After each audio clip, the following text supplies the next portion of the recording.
Bom, pessoal, boa tarde. Antes de mais nada, aí, um feliz ano novo para todo mundo, né? Um excelente 2026, que a gente possa ter um ano aí com bastante saúde, muitas realizações para todos. Um grande abraço aí para a nação americana também, que com certeza guarda grandes expectativas para esse ano, né? Antes de mais nada, eu vou falar um pouquinho aqui do trabalho que a gente fez nesse período, né? A gente tem uma equipe grande trabalhando aí na montagem do elenco, ressaltar a continuidade do projeto esportivo, né, com a manutenção do comando técnico com o Alberto, juntamente com o Douglas, né, e toda a nossa comissão permanente, o Vavá, o Diogo Evaristo, o Diogo Giacomini, enfim, todo mundo, né, bastante focado, e eu acho que essa continuidade ela vai ser muito importante, nos ajudar aí a manter, né, uma linha de trabalho que com certeza vai gerar frutos para a gente. Agradecer também que o empenho da nossa equipe de scout e mercado, liderada pelo Gustavo Dias, trabalhando incansavelmente aí nesses últimos 30, 40 dias. Não parou, não teve férias, né? Tá direto conosco aí. Gustavo mais Lucas Prates, Ian. Enfim, muita gente envolvida nesse processo, citando alguns aqui, mas obviamente tem outros nomes também que foram muito importantes até agora. A gente vai ter um ano de 2026 aí bastante desafiador, né? Todo mundo sabe que o América passa por uma reestruturação. A minha vinda, ela, né, já tinha um caráter ali, no primeiro momento, da gente primeiro tentar, né, estancar ali o sangramento. O clube estava namorando com a zona de rebaixamento, chegamos, trouxemos o Alberto e as coisas aconteceram. Não foram fáceis, mas graças a Deus, né, o desfecho foi muito positivo no sentido de caminharmos para a manutenção do clube na Série B e iniciar a construção de um trabalho que a gente agora está dando continuidade para 2026. As expectativas são muito boas, né? Apesar das dificuldades, de fazer um ano, né, bastante vitorioso e ter uma base sólida, né, desde o início, desde a largada. Então, estou aqui à disposição para esclarecer dúvidas de vocês também, né, do que a gente vem fazendo e o que a gente pode esperar para o restante do ano. Paulo, muito boa tarde. Vinícius Silveira, da Rádio 98. Você fez uma rápida passagem aí pelo que o América fez depois da Série B até a reapresentação dos jogadores no dia 26, e hoje, inclusive, anunciou mais 2 jogadores, mais 2 contratações. Eu queria que você detalhasse um pouco mais essas contratações, como que essas contratações elas foram realizadas, se o América pagou pelo passe de algum jogador, ou aproveitou que os jogadores estavam livres no mercado, e também sobre a saída de alguns atletas, dos atletas, né? Porque foram muitos jogadores do ano passado que deixaram o América, e eu queria que você detalhasse um pouco mais todas essas mudanças que foram feitas no América para esse ano. Tá bom. Bom, obrigado pela pergunta. Tentar explicar um pouquinho, né, nosso planejamento, como é que a gente estruturou esse planejamento, né? Então, já durante ali a competição, mas a gente tentou, né, esperar o desfecho do ano, até porque a análise ela vai até o último jogo mesmo, mas a gente sentou junto com o nosso grupo de gestão, comissão técnica, né, tanto a comissão do Alberto e Douglas, quanto a comissão permanente, nosso time de scouting. Primeiro a gente traçou o plano para 2026, de qual seria o perfil, né, do grupo que a gente gostaria de trabalhar. Fizemos uma análise criteriosa do nosso próprio grupo, né, dos atletas, para a gente entender não só os atletas que tecnicamente a gente gostaria de manter, mas aqueles que faria sentido fazer esse esforço diante do investimento necessário para isso, né? Então, a partir de então, a gente focou tanto em renovações quanto em contratações, né? A gente até o momento temos 8 contratações, eu ia falar 9, mas são 8 contratações, porque na verdade tem um atleta que está muito próximo de ser anunciado, mas ainda depende do desfecho com o clube de origem. Então, na prática, são 8. A gente renovou com 7 atletas, né? Mantivemos 7 que tinham contratos e promovemos 3 das categorias de base, né? Eu acho que quase todos que a gente quis renovar, a gente conseguiu. Foram poucos que a gente não conseguiu chegar no desfecho, né? Isso é importante que seja dito, porque a nossa vontade ela dependia também de um projeto econômico, financeiro e desportivo, né? Que ele precisava encaixar e funcionar para o América e para o atleta. Então foi muito legal que a gente conseguiu aí manter peças importantes, né? Que não vai nos dar uma base, né, muito boa aí de início. A gente tem aí praticamente todos os atletas que a gente manteve e que já estavam no clube tiveram chance de atuar com o Alberto, inclusive como titulares, né? O Iago Andrade foi titular, inclusive, na última partida. Todos os outros que a gente manteve foram titulares em mais de uma partida com o Alberto. Então, eu tenho certeza que a gente vai vir com um grupo bastante forte. Todos que chegaram, a gente entende que qualifica o nosso elenco em relação ao ano anterior. Temos alguns movimentos ainda para fazer, né? A gente pretende trabalhar com um grupo um pouco mais curto do que o grupo que a gente encontrou, né? Por vários motivos, né? Mas principalmente por eficiência, por manter um nível de competitividade maior dentro do próprio grupo, né? E para isso a gente teve que ser muito assertivo, né? E aí avaliar questões de qualidade técnica e física também para suportar toda essa maratona de jogos que a gente vai ter aí nas 4 competições que a gente vai enfrentar em 2026. Então, as saídas foram muito nesse sentido de quem terminou o contrato e a gente ou não quis renovar ou não conseguiu renovar, e principalmente na busca de nomes que pudessem acrescentar, né, qualidade e características que a gente entendia serem importantes no elenco. Ô Paulo, boa tarde. Fabrício Calazans, da Rádio Itatiaia. Eu gostaria de saber se esse nono reforço seria o Gabriel Barros, atacante, se é ele mesmo. E na minha anotação aqui, o elenco conta aí com uns 24 atletas. O América hoje divulgou a lista da Copinha, não tem o Lete, não tem o Otávio, volante, goleiro Lete. Esses dois, a exemplo do Jonathan Lima, já ficam no grupo de cima, já estão integrados, ou é um período de intercâmbio? E se tem mais atletas da base trabalhando que já pode considerar que subiram para o time de cima? Bom, já deu spoiler, né? A gente... não vou dizer nem que sim, nem que não. Mas, bom, sobre os atletas da base, né? O Jonathan realmente foi promovido, né? Ele é em 2005, então ele estourava a idade, né? Esse ano, tomamos a decisão de prorrogar o contrato dele, renovar, na verdade. O contrato terminava no dia 31 de janeiro, exatamente para ele poder disputar a Copinha, né? A gente antecipou a vinda dele para o profissional e renovamos por mais 2 anos. O Otávio ainda é um atleta de 2006, tem mais um ano ainda de sub-20. Ele está integrado, mas assim, isso é até bom a gente explicar, né? A gente pretende ter uma conexão muito grande com o sub-20, né? Então, não só ele, como outros atletas também estão sendo observados. E a ideia de ter um elenco mais curto também tem muito a ver com essas possibilidades de a gente usar os atletas da base. Então, não existe uma cadeira cativa, né?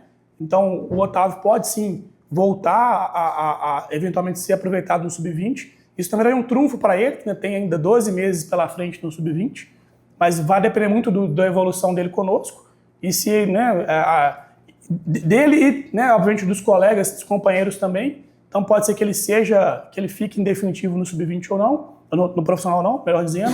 O Lete está num período de observação, ele tem um contrato até o final do dia 31 de janeiro, então tem mais 30 dias de contrato. Mas é um atleta, todos, né, 3 aí que vieram fazendo um trabalho muito legal nas categorias de base, foram exitosos agora na Copa do Brasil do Sub-20, foram vice-campeões, todos chegam com bastante expectativa do clube, da comissão, né, com a ideia de mantê-los a princípio, a ideia de mantê-los para 2026. Boa tarde, fala Cias, sou Alexandre Maia, da Web Rádio AMCE, do Pique do Esporte, e da TV Campo Belo Online. Eu gostaria, você mencionou a turma da análise de desempenho. A minha preocupação, eu entendo que o América está trazendo as melhores peças dentro da sua possibilidade. Agora, para o torcedor, explica melhor como é que são esses atletas que vêm de muitos jogos parado para a formação junto com a fisiologia. Eles vão ter um tratamento diferenciado dos demais atletas? Olha, eu acho que dos que a gente contratou, se não todos, praticamente todos jogaram bastante em 2025, né? Talvez o que está mais tempo sem jogar é o Everton, mas que é um atleta que fisicamente é super privilegiado, né? A gente tem um histórico de dados dele de outros clubes e sempre ele esteve entre os melhores. Então, ele apresentou para a gente no início da pré-temporada, no dia 26, e, enfim, participou de todos os treinamentos. Foram 10 treinamentos nesse período e participou dos 10. Acredito que não vai ter nenhum problema para ele se adaptar. E esse, inclusive, foi um dos critérios que a gente, né, colocou de trazer atletas saudáveis, né, com o menor risco possível, né, de lesão. Claro que isso não tem como a gente cravar, mas eu acho que a gente foi bem criterioso nesse sentido, né? Eu não quero aqui nem estipular nenhuma meta, mas a gente tem uma expectativa muito positiva de ter um índice de disponibilidade desses jogadores bastante alto. Paulo, boa tarde. Jonatas Pacheco, de O Tempo Esporte. Eu queria que você falasse para a gente, por favor, sobre a questão dos atletas que não se apresentaram, né, junto com o restante do grupo. Foram muitos atletas, né, que estavam na temporada passada que não se representaram. E queria te perguntar em especial sobre o Cauã e sobre o Júlio, né, que são crias aqui do América e que também não estavam nessa representação. Como é que está a situação deles e dos outros atletas também? Obrigado. Tá bom. A situação do Cauã e do Júlio, ela já se tornou pública, né? Os dois entraram com uma reclamação trabalhista, pedindo uma rescisão indireta. Tentaram uma medida liminar, que foi negada pelo tribunal. Na verdade, enfim, aí eu vou entrar no técnicas jurídico, mas o fato é que eles não conseguiram essa liminar. Eu não vou entrar aqui no mérito, né, das intenções de cada um, mas o América, obviamente, quer contar aqui no seu elenco com atletas que queiram estar aqui, né, que valorizem vestir essa camisa, saibam o peso e a importância que é vestir essa camisa. O que não quer dizer que nós não estejamos abertos, né, se eventualmente os dois ou um dos dois, né, se arrependa e queira voltar, a gente vai sentar com a comissão, com o Alberto e vamos entender a melhor forma de aproveitá-los no grupo. E, por enquanto, eu não vou entrar nos detalhes, porque até os processos estão correndo em segredo de justiça. Então, enfim, é um assunto mais jurídico do que desportivo. Mas o que eu posso dizer é que a América vai lutar até a última gota pelos seus direitos, né? Claro que a gente não quer prender, segurar ninguém que não queira estar aqui, mas dentro de um processo, né, de uma negociação de saída natural. Até o Júlio, especificamente, é um atleta que, quando eu cheguei aqui, logo na sequência, ele teve uma proposta para fora. Nós construímos e negociamos e concordamos com essa proposta, e depois o clube comprador desistiu, né? E desde então a gente sempre esteve aberto a outras propostas, não chegamos a receber nenhuma proposta formal, nem informal, na verdade, né, pelo Cauã, né? Então não foi por esse motivo, acredito eu, né, o movimento que eles fizeram, mas ressalto que a gente está aberto a ouvi-los, a negociar, né, seja uma repactuação para que eles voltem, né, desde que realmente seja a vontade deles e, enfim, arrependimentos acontecem, seja negociar um desfecho positivo para um outro clube, né, seja uma venda, um empréstimo, coisa que o valha. Os demais atletas, né, que não representaram, na verdade são 5 atletas que tinham um contrato e cada, né, um tem um motivo diferente, mas estamos negociando uma rescisão ou um empréstimo amigável para todos eles. Paulo, Vinícius Silveira novamente. Eu queria que você falasse sobre quais são as aspirações do América esse ano. A gente sabe das condições que o América trabalha hoje, qual que é o tipo de trabalho que o América vai realizar esse ano e que vem realizando nos últimos tempos, mas o torcedor quer saber o que o América vai aspirar esse ano. Vai buscar o título mineiro, vai buscar o G4 da Série B do Campeonato Brasileiro, ou o ano vai correndo e os planejamentos eles vão acontecendo, vão sendo modificados. O que o torcedor pode esperar do América esse ano no quesito planejamento para os campeonatos mais importantes que o América tem esse ano? Perfeito, obrigado pela pergunta. Apesar das dificuldades que a gente, né, vem enfrentando, né, e do clube passar por uma restauração administrativa e financeira, a gente montou e está montando uma equipe para buscar grandes coisas, né? O contexto do campeonato estadual, acredito que ele nos oferece uma chance de, por que não, né, brigar pelo título, né, tendo em vista que esse ano a gente vai ter uma final única. Sabe que o investimento dos nossos principais rivais é muito maior, né, então naturalmente a obrigação, vamos dizer assim, de vencer o campeonato acaba sendo deles, mas eu, né, fui muito feliz aqui tendo conquistado o título mineiro pelo América em 2016, foi o último título, inclusive, que o América conquistou. Sei que é difícil, né, mas a gente tem essa aspiração de por que não, né, e a gente tem desde o primeiro dia, e o Alberto está aqui, então são palavras dele próprio, né, que a gente vai buscar também essa conquista, com muito trabalho, pé no chão, né, sem nenhuma promessa aqui, né, de vazia, né? A gente acredita realmente que é possível colocar o América aí nas finais, como o clube conquistou esse espaço aí nos 2 últimos anos, mas e se chegar lá, por que não brigar por essa conquista? Em relação ao Copa do Brasil, o clube não teve bons resultados nos últimos anos, né? Entretanto, teve aí campanhas muito boas, né, em 2020 e 2021. E a gente quer poder avançar o maior número de fases possível, né? É importante não só pela visibilidade, mas também pela sustentabilidade financeira. A gente sabe que é uma competição que tem uma premiação muito boa. Então, a gente não estipulou uma meta de fase que a gente tem que chegar, mas a gente quer chegar o mais longe possível. E, sem dúvida, né, a gente pretende brigar pelo acesso, né, no Campeonato Brasileiro. É uma competição longa, uma competição de resistência, né? Mas o América tem a inteligência, tem um histórico, né, de conquistas nessa competição. Eu pude participar aqui de 4 Séries B, né? Subi em 3 ocasiões e fui 5º colocado em uma delas, e uma fui campeão. Então, e nem sempre a gente teve o maior orçamento, né? Eu diria que na maioria das vezes nosso orçamento foi muito similar com o que a gente vai ter esse ano, né? Então, é claro que se a gente tivesse mais recurso, o desafio seria um pouco menor, mas a gente acredita muito no trabalho, né, que vem sendo feito, na qualidade dos atletas que estão conosco, que vão ser reforçados ainda, né, vão melhorar ao longo do ano, né? O trabalho de mantenimento do mercado ele é constante, ele é contínuo. Então, claro que sem facilidade, não vai ser uma campanha de liderar ponta a ponta, mas com muita luta, muito empenho, a gente acredita muito em poder conquistar o acesso no final do ano, sim.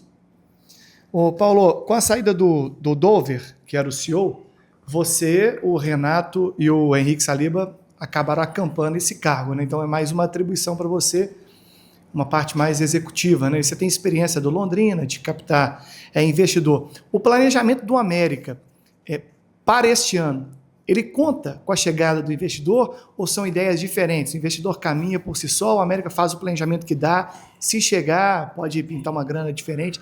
Como é que está isso? Tem novidade para o torcedor no assunto SAF? Como é que você está se inteirando disso aí? Para caminhar junto, né? Futebol e essa parte administrativa do América. Perfeito. Bom, de fato, com a saída do Dover, né, até por esse momento de reestruturação, de preparação para um novo passo, que é uma venda para um investidor, tomou-se a decisão de não trazer um novo CEO. As atribuições foram, né, divididas comigo, Saliba, Renato e o Bernard, que é nosso diretor de marketing, né, importante lembrar dele, responsável por captar dinheiro para a gente. É claro que é um desafio adicional para todos nós, mas a gente está, né, se empenhando aí para fazer o melhor pelo clube. O nosso planejamento que está desenhado não conta com aporte de investidor, né? Até porque é a mesma coisa que a gente amanhã ou depois faz um planejamento contando com uma venda milionária de um atleta, enfim. Tem lá no planejamento uma previsão de venda sim, mas muito comedida, né, muito conservadora. O histórico de venda da América nos últimos anos foi muito maior, inclusive. Até para que o investidor possa, se ele vir, ele fazer essa transição com calma, né, com o tempo necessário. A gente sabe que o futebol, ele, diferentemente de outras empresas, não dá para parar a operação, né? A gente tem que continuar tocando tudo como se o investidor não houvesse. Então, eu penso que se, né, acontecer realmente uma venda durante o ano de 2026, ela vai só para trazer coisas melhores, né? Seja aportes que possam permitir que a gente traga atletas, né, mais qualificados, enfim, que a gente possa melhorar um pouco a nossa infraestrutura, melhorar um pouco a nossa logística, coisas que vão afetar diretamente a qualidade do nosso jogo e, consequentemente, nos tornar mais competitivos. Tem um trabalho sendo feito, né? Eu sei que existe essa ansiedade para novidades, mas se no futebol já é difícil a gente ter novidade diariamente, ainda mais na captação de investidores, né? É lento, né? Tem sim conversas, interesses, mas eu diria que é um processo que está na fase 1 ainda do namoro, da identificação, e depois, se esse namoro avançar, a gente vai para uma segunda fase que vai envolver diligência, vai envolver transição, né? No Cruzeiro, por exemplo, onde eu pude fazer a transição na venda para o Ronaldo, foram 3 meses de transição, no Londrina foram 4 meses de transição. Então, você vê que é um tempo, né, um trimestre, né, ou quase 2 trimestres que você leva para fazer todo esse processo. Então a gente tem que proteger a operação, fazer ela rodar muito bem, independentemente do investidor. Para caso ele venha, de poder colher frutos ainda esse ano, ótimo, mas que o mais provável que isso aconteça no ano seguinte.